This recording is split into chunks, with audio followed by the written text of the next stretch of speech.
드리도록 하겠습니다.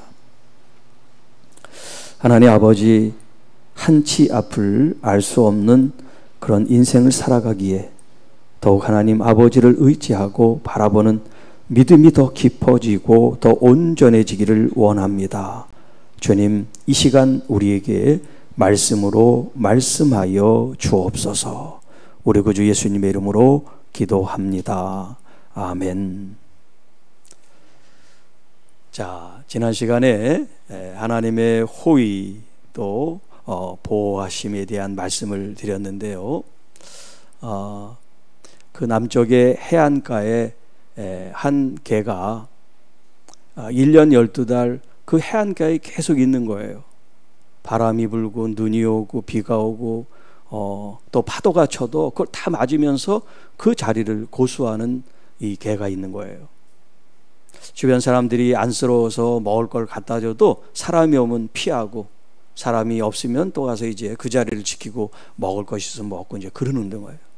사연을 들어보니까 이제 나이 드신 노 부부가 이 개와 함께 있었는데 거기서 늘 이제 집이 가까우니까 낚시를 하고 그랬대요. 근데 이 부부가 나이 들고 병들어서 그곳에 살지 못하고 이제 육지로 나와서 병원 신세를 지고 있는 그런 상태인데 1년이 넘었는데도 불구하고 이 개가 계속 그 자리를 지키면서 주인을 그리워하는 그런 장면이에요. 자, 그러니까 이 동네에 있는 그 개들이 이 주인 없는 개를 계속해서 공격을 하는 거예요. 주인이 있으면 그렇게 다른 동네 개들도 함부로 하지 못하는데 주인이 없이 방치되니까 이 강아지를 혼자 여러 때로 물려가지고 공격을 하는, 그리고 피하고 하는 그런 상처 입은데 누가 뭐 돌볼 수 없는 그런 이제 장면들이 나오는 영상인데요. 자, 우리가 지난 시간에 하나님의 보호하심, 하나님이 우리의 보호자라고 하는 말씀을 드렸어요. 제가 그 장면을 보면서 야, 이렇게 동물도 주인이 없으면 이렇게 박대를 당하고 무시를 당하고 서러움을 당하는데 이 땅에서 이 세상을 창조하신 하나님이 우리의 주인이 되시고 나의 보호자가 되시고 나의 아버지가 되는 이것이 얼마나 놀라운 축복이고 특권인가, 그걸 다시 한번 생각해 보게 됐어요. 여러분, 때때로 길을 갈다 넘어지고 또는 운행을 할 때 원치 않는 접촉사고를 만나고 또 어떤 질병으로 우리가 의식을 잃는 그런 순간들이 찾아올지라도 여러분, 우리가 그것을 뭐 방어한다고 되는 게 아니잖아요. 불가항력적인 일들이 얼마나 많이 있습니까? 내 의사와 상관없이 그런 일들이 있단 말이에요. 여러분, 우리 하나님은 보이지 않지만 우리들을 보호하시고 지키시는 하나님이신 줄로 믿습니다. 그 하나님께서 오늘 이 본문에 이 사도 바울을 지키시고 보호하시는 이런 은총을 베푸시는데요. 자, 지난 시간에 이어서 사도 바울이 예루살렘에 있다가 지금 총독이 있는 가이사랴라고 하는 그 지역으로 이제 이송이 됐습니다. 그리고 거기에는 이제 벨릭스라고 하는 총독이 있는 그런 관저인데요. 그곳에 바울을 이제 가두고서 신문을 할 그런 기회를 보고 있었다 그랬죠. 이제 오늘은 바로 그 이제 신문하는 장면이 등장을 하고 있습니다. 자, 24절 1절입니다. 닷새 후에 대제사장 아나니아가 어떤 장로들과 한 변호사 더둘로와 더불어 내려와서 총독 앞에서 바울을 고발하니라. 자, 어떤 사건이 성립하기 위해선 피해자가 있고 가해자가 있고 그것을 고발하는 사람이 있어야지 이것이 사건이 접수가 돼서 신문을 하고 또 형집행을 하게 되지 않습니까? 뭐 그 구조는 좀 다를지라도 보편적으로 그러잖아요. 그래서 지금 이 바울은 피고인으로 지금 와 있는 거고 여기 장로들과 변호사를 대동해서 지금 이 사건을 접수하고 고발하는 그 장면이에요. 그러니까 총독은 재판장이 되는 거죠. 자, 이 장면 가운데 여기 이제 대제사장 아나니아가 어떤 장로들과 또 변호사 더들로 함께, 그러니까 그 당시 대제사장인 아나니아가 직접 그 자리에 왔다는 거예요. 자기 수하나 누구를 시켜서 보낸 게 아니라 자기가 직접 사람들을 인솔해서 그 자리에 왔습니다. 예루살렘에서 이 가이사까지는 이제 보통 그 한 40km 정도 된다 그래요. 뭐 가까울 수도 있고 멀 수도 있는 그런 거리인데, 이 대제사장이 어떤 장로들과 함께 대동에서 왔는데, 이 장로들은 학자들이 이제 얘기를 하기를, 이 아나니아가 지난 시간에 얘기했습니다만 사두개파라 그랬죠. 사두개파. 바리새파가 있고 사두개파가 있는데, 바리새파 사람들은 율법을 존중하고 또 영적인 어떤 존재와 이 세계를 믿는 사람들인 반면에, 사두개 사람들은 정치인들 또 권력자들 이런 현실에 주로 중심이 되어 있는 사람이다 보니까 영적인 것을 믿지 않는다 그랬어요. 그러니까 이 사도 바울이 부활하신 주님 때문에 내가 이렇게 곤욕을 당한다라고 얘기를 해서 싸움이 있단 말이에요. 그러니까 부활에 대해서 얘기를 하지 못하게 바리새인들을 싹 빼버리고, 여기 모인 이 장로들 사내들인 공회도 사두개 사람들로 구성을 해서 이 자리에 왔다라고 그렇게 이제 얘기를 합니다. 뭐 성경에는 그렇게 표시되어 있지 않지만은. 그리고 또 변호사 더둘러와 함께 내려왔다.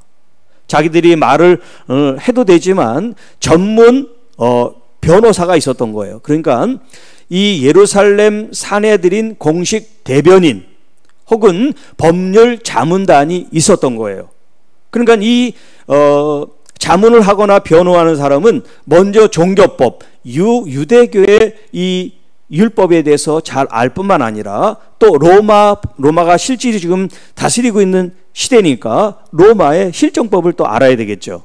이렇게 정통한 법에 입각해서 지금 이 더둘러라는 사람을 데리고 와서 총독 앞에 지금 고발하고 있는 그런 장면이에요.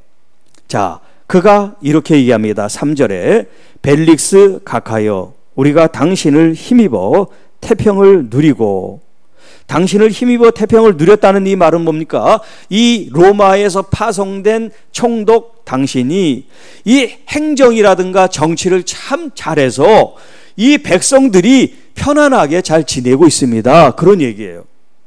여러분, 정치하고 또 행정을 하는 이런 관리에게 최고의 덕담이 그거 아니겠어요? 당신 때문에 태평성대를 누리고 있습니다. 이 말보다 더 좋은 말이 어디 있겠어요?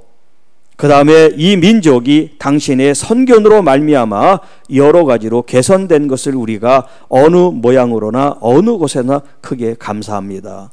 한 걸음 더 나아가서, 지금 이 사람은 로마 사람이고 로마의 총독으로 와 있지만 이 민족은 지금 유대인이란 말이에요.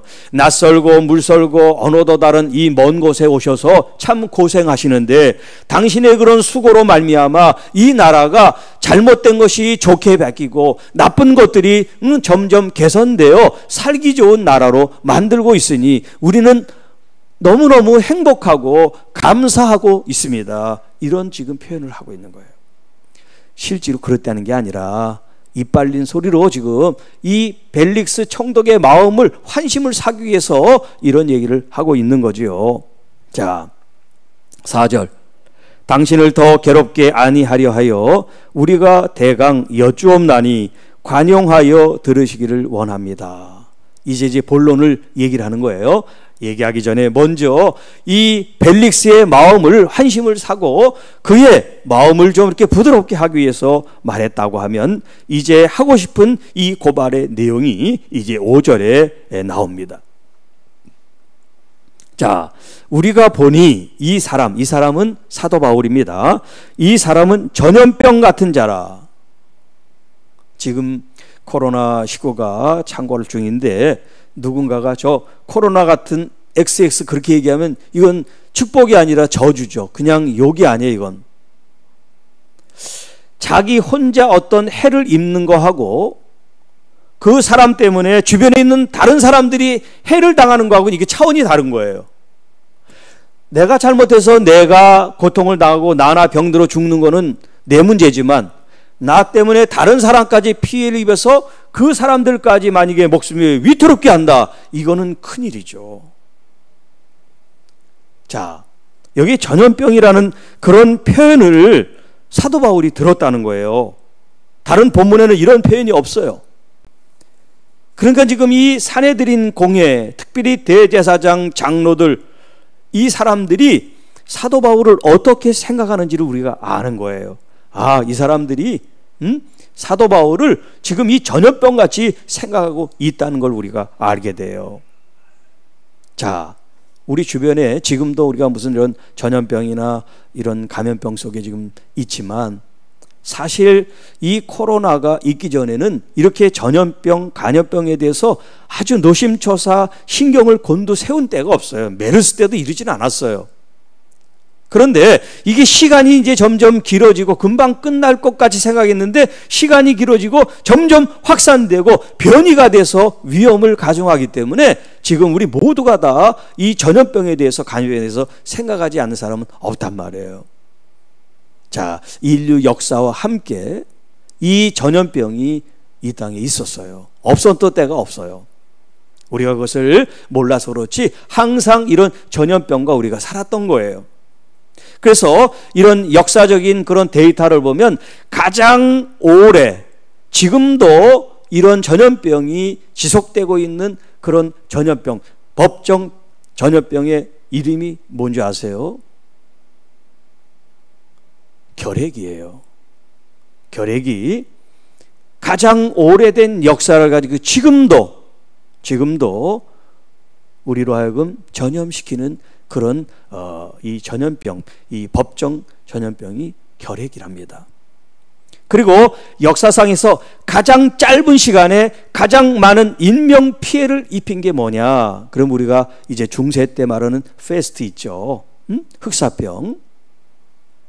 이때 1850만 명이 죽었대요, 유럽에서. 그래서 우리가 보통 전체 3분의 1, 유럽의 전체 3분의 1이 그 당시 죽었다 얘기를 하는데, 사실 결핵으로는요 10억, 이제까지 10억 정도가 사망을 했대요. 물론 지금은 결핵 때문에 많이 이렇게 드러내서 하지 않지만, 우리 저기 지금 서울병원이 있는 그 결핵병원이 있잖아요. 그 마을이 그 결핵 환자들이 있던 그런 마을이었어요. 지금은 많이 개선됐지만 과거 몇십 년 전만 해도 결핵 환자들이 우리 주변에 많이 있었어요. 이런 의료 환경이라든가 먹을 것이라든가 이런 게 부족하다 보니까 병들이 많이 있었단 말이에요. 자, 지금은 우리가 이 코로나19와 지금 싸움을 하고 있어서 이게 조금 또 지속이 되니까 이제 위드 함께 지내야 된다, 이렇게 또 얘기를 하고 있는데요. 어쨌든 간에 이 전염병이라고 하는 것은 무서운 감염을 시키는 요인일 뿐만 아니라 경계해야 되는데, 사람에게 이 질병의 이름을 붙였으니 얼마나 황당하고 괴로운 일입니까? 그런데 하나님의 복음을 전하고 주님의 나라를 위해 헌신하는 사도 바울이 지금 그런 이름으로 붙여져서 지금 비난을 받고 있단 말이에요. 이 전염병 같은 X야. 자, 그 다음에 두 번째는요, 천하에 흩어진 유대인들을 다 소요하게 하는 자라 하는 말을 하고 있습니다. 자, 이 말은 무슨 말이냐면, 사도 바울이 그동안 소아시아 지역을 다니면서 복음을 전할 때마다 그 당시 그 자리에 있었던 유대인들이 반대를 하고 이 사도 바울을 내쫓고 하는 그런 소동이 일어났어요.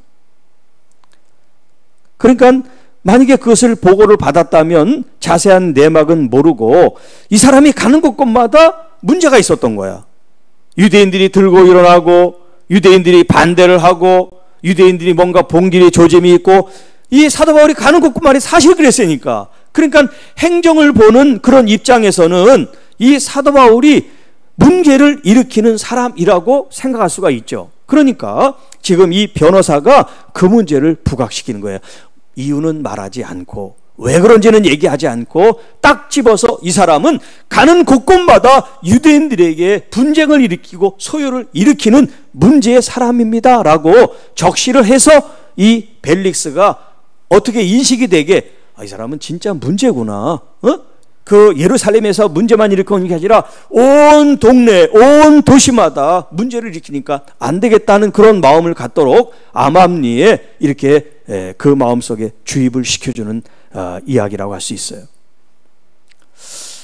이제 비로소 종교적인 얘기를 합니다. 이제까지는 종교적인 얘기가 아니었어요. 그러니까 종교적인 문제라고 하면 벨릭스가 타치하지 않아도 되지만 이제 종교적인 문제가 아니라 이 사회 문제, 사회 정치적인 문제라고 얘기를 했기 때문에 벨릭스가 관심을 가진 거예요. 이제 거기에 종교적인 문제를 슬쩍 얘기를 합니다. 그게 바로 세 번째 나오는 말씀이에요. 나사렛 이단의 우두머리라. 정치하는 사람이 뭐 2단이든 3단이든 사입이든 뭐 크게 문제가 없다면 별로 관심을 가질 대상이 아니잖아요.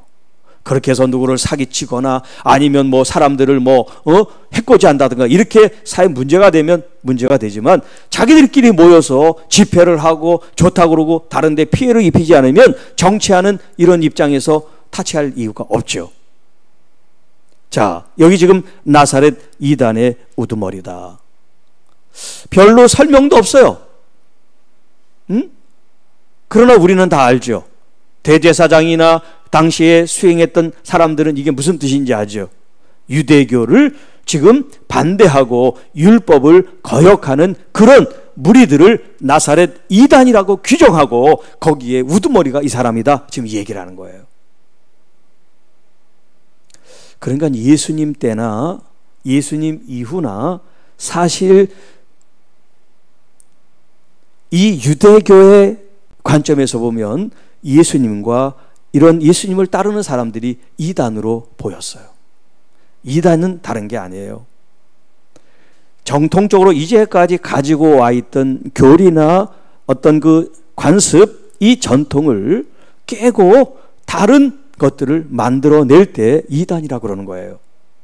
그러니까 지금 몇천 년 동안 모세 율법으로 쭉 지내다가 갑자기 예수님이 구세주라고 그러고 예수님을 통해서 하나님이 내 아버지라고 그러니까 이제까지 전통적으로 믿은 이 유대인들은 사실 받아들이기가 어렵죠.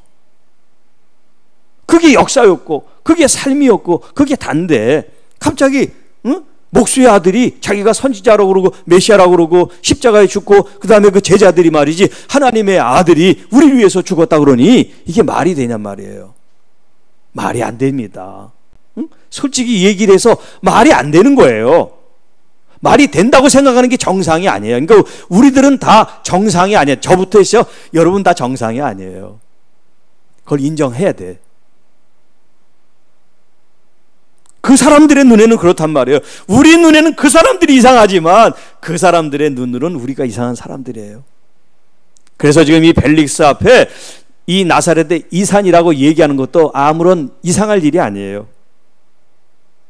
왜냐하면 기본적인 질서, 전통, 규범, 율법, 말씀을 어겼다고 생각하니까.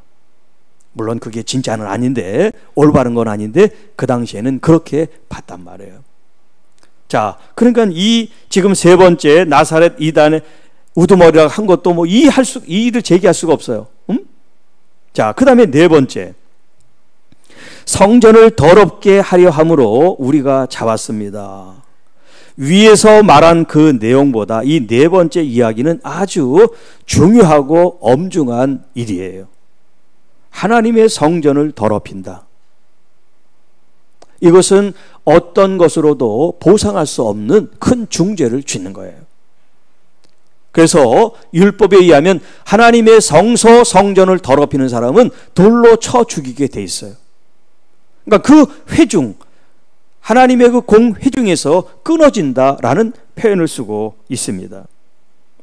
에스겔 44장 7절 말씀에 너희가 마음과 몸에 할례 받지 아니한 이방인을 데려오고 내 떡과 기름과 피를 드릴 때 그들로 내 성소 안에 있게 하여 내 성전을 더럽혔다.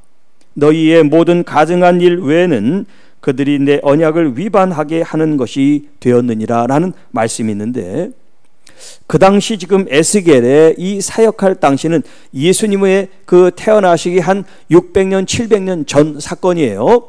그때 활동했던 때인데, 그때 당시 어떤 일이 있었냐면 이런 대제사장이나 혹은 이런 제사장들, 레위인들이 이방인들에게 성전을 오픈해서 성전 안에 막 들어오고 하는 일들이 발생했다는 거예요. 왜 그랬냐면 이 대제사장이나 제사장이나 레위인들이 이 금전이나 물질 탐욕에 욕심이 들어가지고 하나님을 섬기는 일을 등한히 하고 사람들과 교제하고 사람들이 원하는 일을 해줬어요. 하다못해 하나님의 성전에 이방신을 섬기는 태양신의 그림이 이 성전 안에 있을 정도고, 그리고 이 대제사장들이 모여 기도하는데 하나님께 기도한 게 아니라 이런 신상 앞에 절을 하는 일들이 성전 안에 벌어지게 됐어요. 이렇게 살아계신 하나님을 모욕했던 사람들이 유대인들이란 말이에요. 그런데 지금 자기들은 오히려 이 사도 바울이 성전을 더럽힌다고 지금 비난을 하고 있는 꼴이 된 거예요. 자, 오늘 제가 제목으로 저주를 축복으로 라고 하는 그런 제목으로 여러분과 말씀을 나누고 있는데요. 왜 저주가 축복으로 바뀌어야 되는가 하는 말씀이에요. 우리가 지금 말씀을 쭉 추적해서 여기까지 왔습니다만, 사도 바울의 그 진심과 그의 입술의 열매는 무엇이냐면 한 영혼이라도 주님께 돌아오기를 바라는 마음이었어요. 그래서 먼저 그는 항상 가는 곳곳마다 회당을 찾습니다. 회당은 유대인들이 있는 곳이었어요. 자기 동족 동포들이 있는 곳에 가서 예수 그리스도의 이 복음을 전하기를 원했습니다. 물론 받아들이는 사람도 있지만 이 회당에 들어가서 봉변을 당하고 위해를 받는 일이 더 많았어요. 사도 바울이 바보가 아니면 다음번에는 그 지역을 피해서 부딪히지 않는 장소와 사람들을 만나서 복음을 전하면 좋은데, 사도 바울은 그러지 않았어요. 그걸 뻔히 알면서도 또 회당을 찾아갑니다. 또 회당을 찾아갑니다. 어떻게 하면 유대인에게 복음을 전해서 내 동족이 한 사람이라도 구원받게 할 수 있을까? 이것이 그의 최고의 관심사였습니다. 받아들이면 감사하지만 그를 배척하는 사람들에 대해서는 어떻게 할 수가 없잖아요. 마음문이 닫힌 사람들에 대해서 복음의 이 말씀을 두드려 보긴 하지만 빗장을 채우고 오히려 자기를 공격하는 이 사람들에 대해서는 더 이상 어떻게 할 도리가 없기 때문에 피하고 와서 지금 이 예루살렘까지 오게 된 거예요. 이 예루살렘에서도 더 큰 분란과 분쟁과 소요가 일어난 거예요. 그래서 그 자신이 원치 않았지만 지금 이 벨릭스라고 하는 이 총독 앞에 서서 신문을 받는 자리에 이르게 되었습니다. 그 자리에서 그가 듣는 말은 모두가 저주의 말이에요. 오죽하면 40명이 식음을 잠패하고 저 XX를 죽이겠다, 그렇게 사람들이 혈안이 되어 있겠냔 말이에요. 그러니까 그 사람들에게 비하면 그 사람들의 눈에는 이 사도 바울이 완전히 죽일 X가 되는 거죠. 전염병 같은 X가 된 거죠. 저주를 퍼부어도 시원치 않을 그런 대상이 사도 바울인 것입니다. 자, 이런 저주와 악담과 모함과 손가락질과 지시와 이런 냉대 앞에서 오늘 우리는 어떤 모습이어야 할까 하는 거예요. 우리가 시작하면서 제가 계획을 했습니다만은 막 눈물이 날 정도예요. 좀 비바람이 치고 파도가 치고 그러면 좀 다른 지역에 갔다가 오든지 거기서만 그냥 그 모든 고난을 다 얘가 감당하는 거야. 그 주인이 있는 그 자리라고 해서 이유는 없어요. 주인이 그 자리에 나와 함께 있었다는 거지. 그걸 기다리는 거예요. 자, 여러분, 이런 어떤 공격에도 그 자리를 지킬 수 있는 마음, 사도 바울이 지금 그런 거예요. 지리적으로는 많이 다녔지만 그 마음은 항상 공격을 당했어요. 협공을 당했어요. 냉대를 당했어요. 무시를 당했어요. 손가락질 당했어요. 그럼에도 불구하고 묵묵히 자기를 자리를 지키면서 복음을 전하고 있단 말이에요. 너무나 안쓰럽고 너무나 안타까운 일이에요. 한 영혼을 구원하기 위해서 돈을 벌기 위해서, 명예를 위해서, 자기 의를 나타내서가 아니라 오직 예수 그리스도의 이 생명의 복음을 전하기 위해서 한 영혼이라도 누군가가 이 말씀을 듣고 돌아오도록 그 모진 고난과 그 모욕과 수치와 아픔을 다 끌어안는 거예요. 이게 바로 어떤 저주가 우리를 향해 올지라도 예수 그리스도 안에 있는 복음의 힘, 축복으로 바꾸는 힘이 아닌가 하는 거예요. 똑같이 싸우고 똑같이 물고 똑같이 어떤 대적해서 나를 항변하고 이기려고 하는 것이 아니라 누군가가 비바람을 치고 풍랑이 있고 파도가 일어도 그 자리를 고수할 수 있는 힘이 그리움이었다면 오늘 우리는 믿음이 바로 그 자리를 사수하는 여러분의 원동력, 근원이 될 수 있기를 축복합니다. 이 코로나라고 하는 비바람 혹은 풍랑 혹은 거센 파도가 지금 여러분을 때리치고 있어요. 피할 수 있어.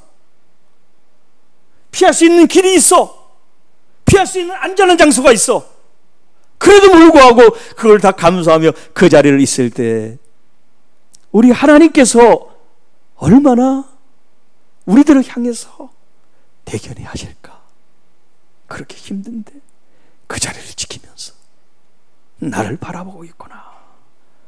그런 마음을 여러분들이 생각하면서 여러분의 지금 어려움과 아픔과 상처와 힘듦을 이기실 수 있기를 간절히 바랍니다. 기도하겠습니다. 우리 시간 좀 반주를 좀 부탁합니다. 몇 분 동안 우리 반주를 들으면서 소리는 내지 마시고 조용히 묵상으로 주님께서 이제까지 나를 얼마나 지키시고 보호하시고 사랑하시고 복주시는가, 내 자신은 얼마나 그 아버지를 생각하며 내 아버지를 내가 사랑하며 또 믿음으로 잘 고백하고 있는가. 네, 그런 우리가 한번 기도를 좀 마음으로 드렸으면 좋겠습니다.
하나님 아버지, 참 감사합니다. 아버지께서 행하신 일을 다 알지 못하지만 그럼에도 불구하고 보이지 않는 아버지의 손이 우리를 지키시고 보호하심을 믿습니다. 그 아버지를 향한 우리의 고백이 너무나 연약하고 부족합니다. 감사와 사랑의 고백이 너무 적었습니다. 더 주님의 은총을 사랑을 입은 자들로 주님께 더 많은 감사와 기쁨과 영광을 돌릴 수 있게 주님 우리의 마음을 이끌어 주시고, 어렵고 힘들고 풍랑과 파도와 거친 비바람이 쳐도 내가 있어야 될 그 자리에서 믿음으로 승리할 수 있도록 힘주시고 도우시고 함께 해주심에 감사와 영광을 돌립니다.